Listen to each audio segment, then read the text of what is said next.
ಆಜಿ ಮಸಾಲ. ಎಂತ ಅಡಿಗೆಯ ರುಚಿಯಾಗೋ ರಹಸ್ಯವು 20 ರೂಪಾಯಿ. ನಮಸ್ಕಾರ, ಗ್ಯಾರಂಟಿ ಬ್ರೇಕಿಂಗ್ ಗೆ ಸ್ವಾಗತ. ನಾನು ಪ್ರಭುದೇವ್. ಚಿತ್ರದುರ್ಗದ ರೇಣುಕಾಸ್ವಾಮಿ ಕೊಲೆ ಕೇಸ್ನಲ್ಲಿ ನಟ ದರ್ಶನ್ಗೆ ಕಂಟಕ ಫಿಕ್ಸ್. ನೋಡಿ, ರೇಣುಕಾಸ್ವಾಮಿ ಕೊಲೆ ಕೇಸ್ಗೆ ಸಂಬಂಧಪಟ್ಟಂತೆ ದರ್ಶನ್ಗೆ ಒಂದಲ್ಲ ಒಂದು ಸಂಕಷ್ಟ ಎದುರಾಗ್ತಾನೆ ಇದೆ. ಇದೀಗ ಇವತ್ತಿನ ಅತಿ ದೊಡ್ಡ ಬೆಳವಣಿಗೆ ಅಂತ ಅಂದ್ರೆ ಚಿತ್ರದುರ್ಗದ ರೇಣುಕಾಸ್ವಾಮಿ ಕೊಲೆ ಕೇಸ್ನಲ್ಲಿ A14 ಪ್ರದೋಷ್ ಮಾಫಿ ಸಾಕ್ಷಿಗೆ ಪ್ರಾಸಿಕ್ಯೂಷನ್ ಒಪ್ಪಿಗೆ ನೀಡಿದೆ.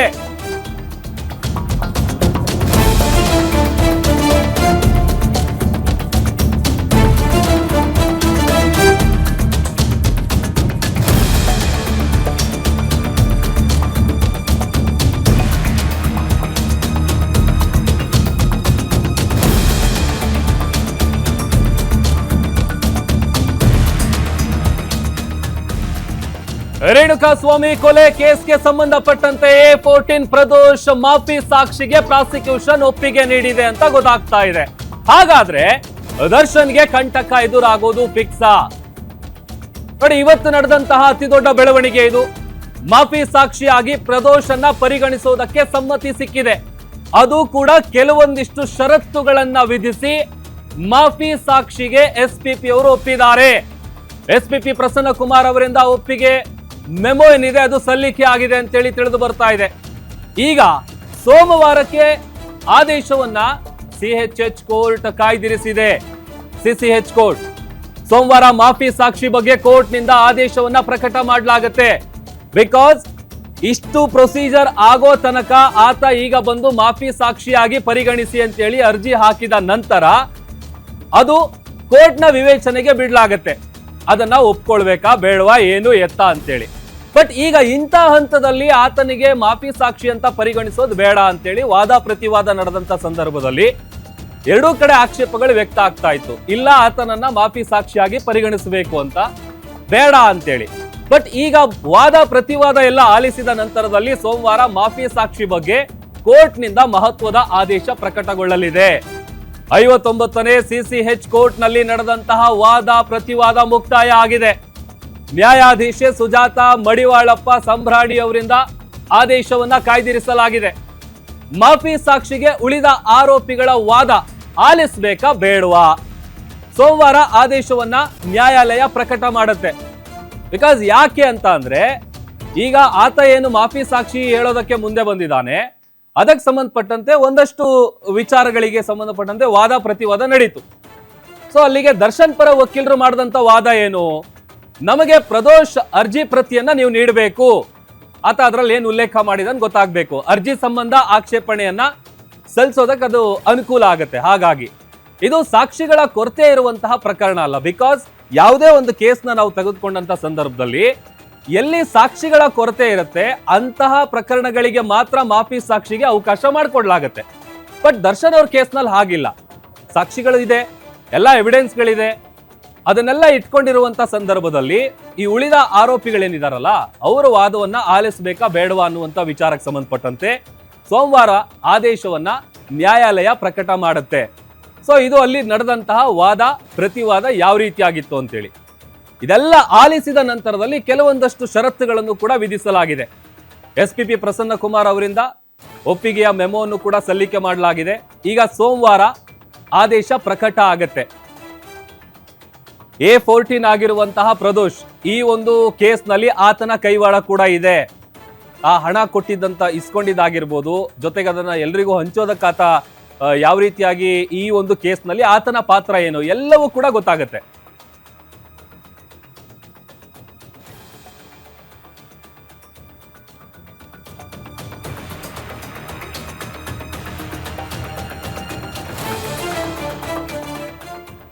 ಈ ಬಗ್ಗೆ ಮತ್ತಷ್ಟು ಡೀಟೇಲ್ಸ್ ಅನ್ನ ಕೊಡ್ತಾರೆ ನಮ್ಮ crime bureau head SK Manjunath. Live join ಆಗ್ತಾ ಇದ್ದಾರೆ. ಮಂಜುನಾಥ್, ದರ್ಶನ್ ಅವರ ಕೇಸಲ್ಲಿ ಅತಿ ದೊಡ್ಡ ಬೆಳವಣಿಗೆ ಇದು. ಸಹಜವಾಗಿ ಈಗ ವಾದ ಪ್ರತಿವಾದ ಯಾವ ರೀತಿಯಾಗಿ ನಡೀತು, ಏನೆಲ್ಲ ನಡೀತು ನ್ಯಾಯಾಲಯದಲ್ಲಿ ಇವತ್ತು?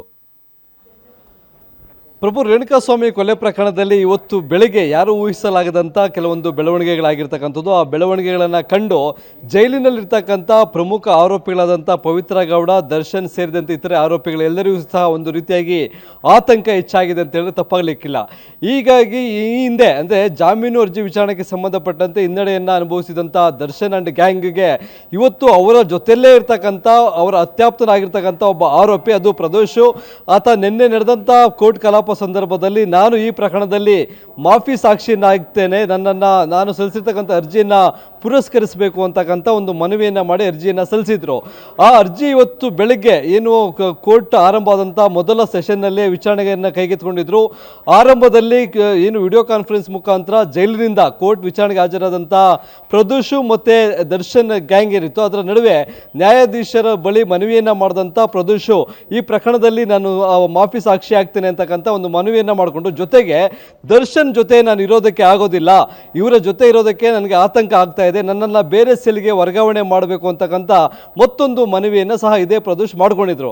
ಆ ಸಂದರ್ಭದಲ್ಲಿ ನೇರವಾಗಿ ಕೋರ್ಟ್ಗೆ ಹಾಜರಾಗಿದ್ದಂಥ ಇತರೆ ಆರೋಪಿಗಳಾದಂಥ ರವಿಶಂಕರ್ ಮತ್ತು ವಿನಯ್, ಏನು ಸ್ಟೋನಿ ಬ್ರೂಕ್ ರೆಸ್ಟೋರೆಂಟ್ನ ಮಾಲೀಕರಾದಂಥ ವಿನಯ್ ಸಹ ನಾವು ಈ ಪ್ರಕರಣದಲ್ಲಿ ಮಾಫಿ ಸಾಕ್ಷಿಗಳನ್ನಾಗಬೇಕು ಅಂತಕ್ಕಂಥ ಒಂದು ನಿರ್ಧಾರವನ್ನು ತೆಗೆದುಕೊಂಡಿದ್ದೇವೆ, ಅರ್ಜಿಯನ್ನು ಮಧ್ಯಾಹ್ನ ಸಲ್ಲಿಸ್ತೇವೆ ಅಂತಕ್ಕಂಥ ಒಂದು ಮನವಿಯನ್ನು ಸಹ ಮಾಡಿಕೊಂಡ್ರು. ಆ ಸಂದರ್ಭದಲ್ಲಿ ದರ್ಶನ್ ಪರ ವಕೀಲರಾದಂಥ ಅಜ್ಮತ್ ಪಾಷಾ ಅವರು ಈಗಾಗಲೇ ಏನು ಪ್ರದೋಷ್ ಸಲ್ಲಿಸಿರ್ತಕ್ಕಂಥ ಅರ್ಜಿಗೆ ಸಂಬಂಧಪಟ್ಟಂತೆ ಒಂದು ಆಕ್ಷೇಪವನ್ನು ವ್ಯಕ್ತಪಡಿಸಿದರು. ನಿನ್ನೆ ನಡೆದಂಥ ಕೋರ್ಟ್ ಕಲಾಪದಲ್ಲಿ ಯಾವುದೇ ರೀತಿಯಾದಂಥ ಅರ್ಜಿಯನ್ನು ಸಲ್ಲಿಸಿರಲಿಲ್ಲ, ಆದರೆ ಇವತ್ತು ಬೆಳಗ್ಗೆ ಅರ್ಜಿ ಸಲ್ಲಿಕೆಯಾಗಿದೆ, ನೇರವಾಗಿ SPP ಅವರು ವಾದ ಮಂಡಿಸ್ತಾ ಇದ್ದಾರೆ ಅಂತಕ್ಕಂಥ ಒಂದು ಬೇಸರವನ್ನು ವ್ಯಕ್ತಪಡಿಸಿದರು. ಅದಕ್ಕೆ ಪ್ರತ್ಯುತ್ತರವನ್ನು ಕೊಟ್ಟಂಥ SPP ಅವರು ಏನು ಈ ಒಂದು ಮಾಫಿ ಸಾಕ್ಷಿಗೆ ಸಂಬಂಧಪಟ್ಟಂತೆ ಅರ್ಜಿ ಸಲ್ಲಿಕೆಯಾಗಿದೆ, ಆ ವಿಚಾರ ತಿಳಿದು ನಾನು ಇವತ್ತು ವಾದವನ್ನು ಮಂಡನೆ ಮಾಡ್ತಾ ಇದ್ದೇನೆ ಅಂತಕ್ಕಂಥ ರೀತಿ ಒಂದು ಮಾಹಿತಿಯನ್ನು ಕೊಟ್ಟು ತಮ್ಮ ವಾದವನ್ನು ಮಂಡಿಸೋದಕ್ಕೆ ಶುರು ಮಾಡಿದ್ರು. ಮಧ್ಯಾಹ್ನ 3:00 ಶುರುವಾದಂಥ ಏನು ವಿಚಾರಣೆಯಲ್ಲಿ ಈಗಾಗಲೇ ಏನು ಪ್ರದೋಷ್ ಸಲ್ಲಿಕೆ ಮಾಡಿರ್ತಕ್ಕಂಥ ಒಂದು ಮಾಫಿ ಸಾಕ್ಷಿನಾಗಿ ಮಾಡಬೇಕು ಅಂತಕ್ಕಂಥ ಒಂದು ಅರ್ಜಿ ಸಲ್ಲಿಸಿದ್ದಾರೆ. ಅದಕ್ಕೆ ಸಂಬಂಧಪಟ್ಟಂತೆ ಯಾವುದೇ ತಕರಾರು ವ್ಯಕ್ತಪಡಿಸಲ್ಲ, ನಾವು ಅದನ್ನು ಸ್ವಾಗತಿಸ್ತೇವೆ. ಯಾಕೆಂತಂದರೆ ಈ ಪ್ರಕರಣದಲ್ಲಿ ಮಾಫಿ ಸಾಕ್ಷಿಗಳಾದಂಥ ಸಂದರ್ಭದಲ್ಲಿ ನಮಗೂ ವಿಚಾರಣೆ ಮಾಡೋದಕ್ಕೆ, ಜೊತೆಗೆ ಟ್ರಯಲನ್ನು ಮುಂದುವರಿಸೋದಕ್ಕೆ ಅನುಕೂಲ ಆಗುತ್ತೆ ಅಂತಕ್ಕಂಥ ಒಂದು ಅಭಿಪ್ರಾಯವನ್ನು SPP ಪ್ರಸನ್ನ ಕುಮಾರ್ ಅವರು ವ್ಯಕ್ತಪಡಿಸಿದ್ದಾರೆ. ಆದರೆ ಇಲ್ಲಿ ಅಜ್ಮತ್ ಪಾಷಾ ಅವರು ಅಲ್ಲೂ ಸಹ ಆಕ್ಷೇಪವನ್ನು ವ್ಯಕ್ತಪಡಿಸಿ, ಏನು ಮಾಫಿ ಸಾಕ್ಷಿ ಆಗ್ತಕ್ಕಂಥವ್ರು ಪ್ರಾಸಿಕ್ಯೂಷನ್ ಪರವಾಗಿ ಸಾಕ್ಷಿಗಳನ್ನು ಹೇಳಬಾರ್ದು, ನ್ಯಾಯದ ಪರವಾಗಿ ಸಾಕ್ಷಿಗಳನ್ನು ಹೇಳಬೇಕು ಅಂತಕ್ಕಂಥ ಒಂದು ಮಾತನ್ನು ಇಲ್ಲಿ ಏನು ವಾದ ಮತ್ತು ಪ್ರತಿವಾದ ನಡೆತಕ್ಕಂಥ ಸಂದರ್ಭದಲ್ಲಿ ಅವರು ಅಬ್ಜೆಕ್ಷನನ್ನು ಸಹ ಮಾಡಿದರು. ಉಳಿದಂತೆ ಬೇರೆ ಆರೋಪಿಗಳೇನು ಇಲ್ಲಿ ವಿನಯ್ ಇರ್ಬೋದು, ಜೊತೆಗೆ ರವಿಶಂಕರ್ ಇರ್ಬೋದು, ಅವರು ಮಾಫಿ ಸಾಕ್ಷಿಗಳಿಗೆ ಅರ್ಜಿಯನ್ನು ಸಲ್ಲಿಕೆ ಮಾಡ್ತೀವಿ ಅಂತ ಹೇಳಿದರು. ಅದಕ್ಕೆ ದರ್ಶನ್ ಪರ ಜೊತೆಗೆ ಇತರೆ ಆರೋಪಿಗಳ ಪರವಾದಂಥ ರಂಗಾರೆಡ್ಡಿ ಅವರು ಸಹ ಆಕ್ಷೇಪವನ್ನು ವ್ಯಕ್ತಪಡಿಸಿದರು. ಬೇರೆ ಆರೋಪಿಗಳಿಗೆ ಮಾಫಿ ಸಾಕ್ಷಿ ಆಗಬೇಕು ಅಂತಕ್ಕಂಥ ಒತ್ತಡವನ್ನು ಹಾಕಬಾರ್ದು, ಜೊತೆಗೆ ಆ ಒಂದು ಅಭಿಪ್ರಾಯವನ್ನು ಅವರು ನೇರವಾಗಿ ಹೇಳ್ಬಾರ್ದು, ಪ್ರಾಸಿಕ್ಯೂಷನ್ ಪರವಾಗಿ ಅವರು ಆ ಒಂದು ಅರ್ಜಿಗಳನ್ನು ಸಲ್ಲಿಸಬೇಕು ಅಂತಕ್ಕಂಥ ಒಂದು ಆಕ್ಷೇಪವನ್ನು ಸಹ ವ್ಯಕ್ತಪಡಿಸಿದ್ದಾರೆ. ಇಲ್ಲಿ SPP ಅವರು ಯಾವಾಗ ಪ್ರದೋಷ್ ಅವರ ಒಂದು ಮಾಫಿ ಸಾಕ್ಷಿಗೆ ಸಂಬಂಧಪಟ್ಟಂತೆ ಅರ್ಜಿಗೆ ಸಲ್ಲಿಸಿದ್ರು, ಅದಕ್ಕೆ ಸಂಬಂಧಪಟ್ಟಂತೆ ಯಾವುದೇ ಆಕ್ಷೇಪ ಇಲ್ಲ ಅನ್ನೋ ರೀತಿಯಲ್ಲಿ ಒಂದು ಅಭಿಪ್ರಾಯ ವ್ಯಕ್ತಪಡಿಸ್ತಕ್ಕಂಥ ಹಿನ್ನೆಲೆಯಲ್ಲಿ ಬಹುತೇಕ ಸೋಮವಾರ ಇಲ್ಲಿ ಪ್ರದೋಷನ್ನು ಮಾಫಿ ಸಾಕ್ಷಿಯನ್ನಾಗಿ ಕೋರ್ಟ್ ಪರಿಗಣಿಸುತ್ತೆ ಅಂತಕ್ಕಂಥ ಒಂದು ನಿರೀಕ್ಷೆ ಇಟ್ಕೊಂಡಿದ್ದಾರೆ. ಇವತ್ತು ನಡೆದಂಥ ವಾದ ಮತ್ತು ಪ್ರತಿವಾದವನ್ನು ಆಲಿಸಿರ್ತಕ್ಕಂಥ 59ನೇ ಸೆಷನ್ಸ್ ಕೋರ್ಟ್ನ ನ್ಯಾಯಾಧೀಶರು ಈ ಒಂದು ಮಾಫಿ ಸಾಕ್ಷಿಗೆ ಸಂಬಂಧಪಟ್ಟಂತೆ ಪರಿಗಣನೆಗೆ ತೆಗೆದುಕೊಳ್ಬೇಕು ಅಥವಾ ಬೇಡವೋ ಅನ್ನೋದ್ರ ಬಗ್ಗೆ ತೀರ್ಪನ್ನು ಸೋಮವಾರಕ್ಕೆ ಕಾಯ್ದಿರಿಸಲಾಗಿದೆ. ಆವತ್ತು ಈ ಒಂದು ನಿರ್ಧಾರ ಏನಾದರೂ ಮಾಫಿ ಸಾಕ್ಷಿಯಾಗಿ ಪರಿಗಣನೆ ಆಗಿದ್ದಾದರೆ ಪ್ರದೋಷನ ಹೇಳಿಕೆಯನ್ನು ಮತ್ತೆ ಮುಂದಿನ ಕಲಾಪ ಸಂದರ್ಭದಲ್ಲಿ ಹೇಳಿಕೆಗಳನ್ನು ದಾಖಲು ಮಾಡಿಕೊಳ್ಳಾಗುತ್ತೆ. ಇನ್ನುಳಿದಂತೆ ಇಬ್ಬರು ವಿನಯ್ ಮತ್ತು ಏನು ರವಿಶಂಕರ್ ಅವರ ಅರ್ಜಿಗೆ ಸಂಬಂಧಪಟ್ಟಂತೆ ಆವತ್ತು ಅವರ ಅರ್ಜಿಗಳನ್ನು ವಿಚಾರಣೆಗೆ ತೆಗೆದುಕೊಳ್ಬೇಕೋ ಅಥವಾ ಬೇಡ ಅನ್ನೋದ್ರ ಬಗ್ಗೆ ಆವತ್ತೇ ನಿರ್ಧಾರ ಆಗುತ್ತೆ. ಪ್ರಭು, ಈಗ ಒಂದು ಮಾಫಿ ಸಾಕ್ಷಿ ಹೇಳಿದ್ದೆ ಆದಲ್ಲಿ ದರ್ಶನ್ ಅವರಿಗೆ ಯಾವ ರೀತಿಯಾಗಿ ಎಫೆಕ್ಟ್ ಆಗ್ಬೋದು, ಇದು ಜೊತೆಗೆ ಉಳಿದಂತ ಆರೋಪಿಗಳ ವಾದ ಏನಿದೆ ಅದನ್ನ ಆಲಿಸ್ತಾರಾ ಇಲ್ವಾ, ಹೇಗೆ ಅಂತ ಅದನ್ನ ಹೇಗೆ ನೋಡ್ತಾ ಹೋಗ್ಬೋದು? ಪ್ರಭು, ಇಲ್ಲಿ ಪ್ರದೋಷ್ ಏನು ಮಾಫಿ ಸಾಕ್ಷಿಯನ್ನಾಗಿ ಪರಿಗಣನೆ ಮಾಡಿದಂಥ ಸಂದರ್ಭದಲ್ಲಿ ಇಡೀ ಪ್ರಕರಣದಲ್ಲಿ ಯಾವಾಗ ರೇಣುಕಾಸ್ವಾಮಿಯನ್ನು ಚಿತ್ರದುರ್ಗದಿಂದ ಕರೆದುಕೊಂಡು ಬಂದರು, ಯಾವ ಉದ್ದೇಶಕ್ಕಾಗಿ ಕರೆದುಕೊಂಡು ಬಂದಿದ್ರು ಅನ್ನೋದು ಅಲ್ಲಿ ಪ್ರಶ್ನೆ ಮೂಡುತ್ತೆ. ಈಗ ಏನು ಕಾಮಾಕ್ಷಿಪಾಳ್ಯ ಪೊಲೀಸರು ನಡೆಸಿದಂಥ ತನಿಖಾ ಸಂದರ್ಭದಲ್ಲಿ ರೇಣುಕಾಸ್ವಾಮಿಯನ್ನು ಕೊಲೆ ಮಾಡುವ ಉದ್ದೇಶದಿಂದಲೇ ಆತನನ್ನು ಕಿಡ್ನಾಪ್ ಮಾಡಿದ್ರು ಅಂತಕ್ಕಂಥದ್ದು. ಕಿಡ್ನಾಪ್ ಮಾಡಿ ಪಟ್ಟಣಗೆರೆಯ ಶೆಡ್ಗೆ ಕರ್ಕೊಂಡ್ಬರ್ತಾರೆ, ಅಲ್ಲಿ ಆತನ ಮೇಲೆ ಮಾರಣಾಂತಿಕವಾಗಿ ಹಲ್ಲೆ ಮಾಡಿ ಕೊಲೆ ಮಾಡಲಾಗುತ್ತೆ. ಕೊಲೆ ಮಾಡಿದಂಥ ನಂತರ ಇದೇ ಪ್ರದೋಷ್ ಇಡೀ ಪ್ರಕರಣದಲ್ಲಿ ದರ್ಶನ್ ಅವರ ಜೊತೆಯಲ್ಲಿದ್ದಂಥವರು, ಜೊತೆಗೆ ಕೊಲೆ ಮಾಡಿದಂಥ ಬಳಿಕ ಒಂದು ಮೃತದೇಹವನ್ನು ನಾಶಪಡಿಸುವ ದೃಷ್ಟಿಯಲ್ಲಿ ರಾಜಕಾಲುವೆಗೆ ಒಂದು ಮೃತದೇಹವನ್ನು ಬಿಸಾಕಬೇಕು ಅನ್ನೋ ನಿಟ್ಟಿನಲ್ಲಿ ತೆಗೆದುಕೊಂಡು ಬರ್ತಾರೆ. ಆದರೆ ಅದು ಅವರಿಗೆ ಅದೃಷ್ಟ ಕೈಕೊಟ್ಟು ದುರಾದೃಷ್ಟ ಕೈ ಹಿಡಿಯುತ್ತೆ. ಹಾಗಾಗಿ ಅವರು ಪೊಲೀಸರಿಗೆ ಸಿಕ್ಕಿಬೀಳ್ತಾರೆ. ಒಂದು ಶವ ಸಿಕ್ಕಿದಂಥ ಬಳಿಕ ಅಲ್ಲಿ ಆತ ಯಾರು ಅನ್ನೋದು ಗೊತ್ತಾಗುತ್ತೆ. ಮುಂದಿನ ತನಿಖೆ ವೇಳೆ ಸಾಕ್ಷಿಗಳ ನಾಶಪಡಿಸೋದಕ್ಕೆ ಲಕ್ಷ ಹಣವನ್ನು ಇವರು ಖರ್ಚು ಮಾಡೋದಕ್ಕೂ ಸಹ ಸಿದ್ಧರಾಗಿರ್ತಾರೆ. ದರ್ಶನ್ ಇದೇ ಪ್ರದೇಶಕ್ಕೆ 30 ಲಕ್ಷ ಹಣವನ್ನು ಸಹ ಕೊಟ್ಟಿರ್ತಾರೆ. ಅದನ್ನು ಒಬ್ಬ ಗುತ್ತಿಗೆದಾರ ಮಾಜಿ ಕಾರ್ಪೊರೇಟ್ ಆಗಿರ್ತಕ್ಕಂಥ ಮೋಹನ್ ಎಂಬುವರಿಂದ ಪಡ್ಕೊಂಡಿರ್ತಾರೆ. ಇವೆಲ್ಲವೂ ಸಾಕ್ಷಿಗಳಾಗಿ ಈಗ ಕಲೆಕ್ಟ್ ಮಾಡಿರ್ತಕ್ಕಂಥದ್ದು. ಅದಕ್ಕೆ ಸಂಬಂಧಪಟ್ಟಂತೆ ಆರೋಪಿಗಳಾದಂಥ ಪ್ರದೋಷ್ ಇರ್ಬೋದು, ಬೇರೆ ಬೇರೆ ಆರೋಪಿಗಳೇನಿದ್ದಾರೆ ಅವರೆಲ್ಲರೂ ಓಡಾಟ ಮಾಡಿರ್ತಕ್ಕಂಥ CCTVಗಳನ್ನು ಕಲೆಕ್ಟ್ ಮಾಡಿದ್ದಾರೆ.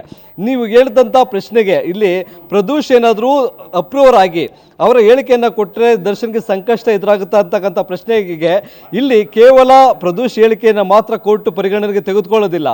ಇಲ್ಲಿ ಆರೋಪಿಗಳ ಪರ ವಕೀಲರು ಅಂದರೆ ದರ್ಶನ್ ಇರ್ಬೋದು ಅಥವಾ ಪವಿತ್ರ ಗೌಡ ಇರ್ಬೋದು, ಅವರ ಪರ ವಕೀಲರು ಯಾರು ಅಪ್ರೂವರ್ ಆಗಿದ್ದಾರೆ, ಅದು ಪ್ರದೋಷ್ ಇರ್ಬೋದು ಅಥವಾ ರವಿಶಂಕರ್ ಇರ್ಬೋದು ಅಥವಾ ವಿನಯ್ ಇರ್ಬೋದು, ಇವ್ರು ಯಾರೇ ಅಪ್ರೂವರ್ ಆದರೂ ಸಹ ಅವರನ್ನು ಕ್ರಾಸ್ ಎಕ್ಸಾಮಿನೇಷನ್ ಮಾಡುವಂಥ ಪ್ರಕ್ರಿಯೆ ಇದೆ. ಯಾಕೆಂತಂದರೆ ಇಷ್ಟು ದಿನ ದರ್ಶನ್ ಜೊತೆಯಲ್ಲಿದ್ದಂಥವರು, ಕೊಲೆ ಮಾಡಿದಂಥ ಸಂದರ್ಭದಲ್ಲಿ ದರ್ಶನ್ ಜೊತೆಗಿದ್ದಂಥವರು, ಆವತ್ತಿನ ದಿನ ಅವ್ರು ಕೊಟ್ಟಿರ್ತಕ್ಕಂಥ ಹೇಳಿಕೆ, ಬಾಸ್ ನೀವು ಆರಾಮಾಗಿರಿ, ನಾವೆಲ್ಲ ನೋಡ್ಕೊಳ್ತೀವಿ, ಎಲ್ಲ ಸಾಕ್ಷಿಗಳನ್ನು ನಾವು ನಾಶ ಪಡ್ತೇವೆ, ಜೊತೆಗೆ ಕೊಲೆ ಮಾಡಿದವರನ್ನು ತಪ್ಪಿಸಿ ಬೇರೆಯವರನ್ನ ಕಳಿಸ್ತೀವಿ ಅಂತಕ್ಕಂಥ ಅದು ಮೊದಲು ಅದೇ ರೀತಿಯಾಗಿತ್ತು. ಯಾರು ನೇರವಾಗಿ ಕೊಲೆಯಲ್ಲಿ ಭಾಗಿಯಾಗಿರಲಿಲ್ವೋ ಅವರು ಕಾಮಾಕ್ಷಿಪಾಳ್ಯ ಪೊಲೀಸರ ಮುಂದೆ ಶರಣಾಗಿದ್ದರು, ನಾವೇ ಕೊಲೆ ಮಾಡಿದ್ವಿ ಅಂತ ಒಪ್ಕೊಂಡಿದ್ರು. ಆದರೆ ಪೊಲೀಸರ ತನಿಖೆ ವೇಳೆ ನಿಜವಾದ ಕೊಲೆ ಮಾಡಿದಂಥವ್ರು ಯಾರು ಅನ್ನೋದು ಬೆಳಕಿಗೆ ಬಂದಿತ್ತು. ಹಾಗಾಗಿ ಇವೆಲ್ಲವನ್ನು ಪರಿಗಣನೆಗೆ ತಗೊಂಡು ಆರೋಪಿಗಳ ಪರ ವಕೀಲರು ಇವರನ್ನು ಕ್ರಾಸ್ ಎಕ್ಸಾಮಿನೇಷನ್ ಮಾಡ್ತಾರೆ. ಒಂದು ಶಿಕ್ಷೆಯಿಂದ ತಪ್ಪಿಸಿಕೊಳ್ಳುವ ನಿಟ್ಟಿನಲ್ಲಿ ಇವರು ಅಪ್ರೂವರ್ ಆಗ್ತಾ ಇದ್ದಾರೆ ಅಂತಕ್ಕಂಥ ಒಂದು ಪ್ರಶ್ನೆನ ಮಾಡ್ತಾರೆ. ಜೊತೆಗೆ ಅವರ ಹೇಳಿಕೆಗಳ ಜೊತೆಗೆ ಪೊಲೀಸರು ಕಲೆಕ್ಟ್ ಮಾಡಿರ್ತಕ್ಕಂಥ ಡಿಜಿಟಲ್ ಎವಿಡೆನ್ಸ್ ಇರ್ಬೋದು, ಜೊತೆಗೆ ಏನು ಮರಣೋತ್ತರ ಪರೀಕ್ಷೆಗೆ ಒಳಪಡಿಸಿರ್ತಕ್ಕಂಥ ಮೆಡಿಕಲ್ ರಿಪೋರ್ಟ್ಸ್ ಇರ್ಬೋದು, ವೈದ್ಯಕೀಯ ವರದಿಗಳು, ಇವೆಲ್ಲವನ್ನು ಪರಿಗಣನೆಗೆ ತೆಗೆದುಕೊಂಡು ಇಲ್ಲಿ ಅಪ್ರೂವರ್ ಆಗ್ತಕ್ಕಂಥ ಆರೋಪಿ ಏನಿದ್ದಾರೆ ಅವ್ರು ಹೇಳ್ತಕ್ಕಂಥ ಹೇಳಿಕೆಗೂ ಸಾಕ್ಷಿಗಳಿಗೂ ಮತ್ತು ತನಿಖೆ ವೇಳೆ ಕಲೆಕ್ಟ್ ಮಾಡಿರ್ತಕ್ಕಂಥ ಸಾಕ್ಷಿಗಳಿಗೂ ಸಾಮ್ಯತೆ ಇದ್ದಾಗ ಮಾತ್ರ ಅವರ ಒಂದು ಹೇಳಿಕೆಗಳನ್ನು ದಾಖಲು ಮಾಡ್ಕೊಳ್ತಾರೆ. ಮುಂದೆ ಟ್ರಯಲ್ ಕಂಪ್ಲೀಟ್ ಆದಾಗ ಶಿಕ್ಷೆಯ ಪ್ರಮಾಣವನ್ನು ನಿಗದಿ ಮಾಡಲಾಗುತ್ತೆ. ಇಲ್ಲಿ ಈಗ ಕೇವಲ ಪ್ರದೋಷ್ ಅಪ್ರೂವರ್ ಆದಂಥ ಬಳಿಕ ದರ್ಶನ್ಗೆ ಜೀವಾವಧಿ ಶಿಕ್ಷೆ ಆಗುತ್ತೆ ಅನ್ನೋದನ್ನು ಹೇಳೋದಕ್ಕೆ ಆಗೋದಿಲ್ಲ.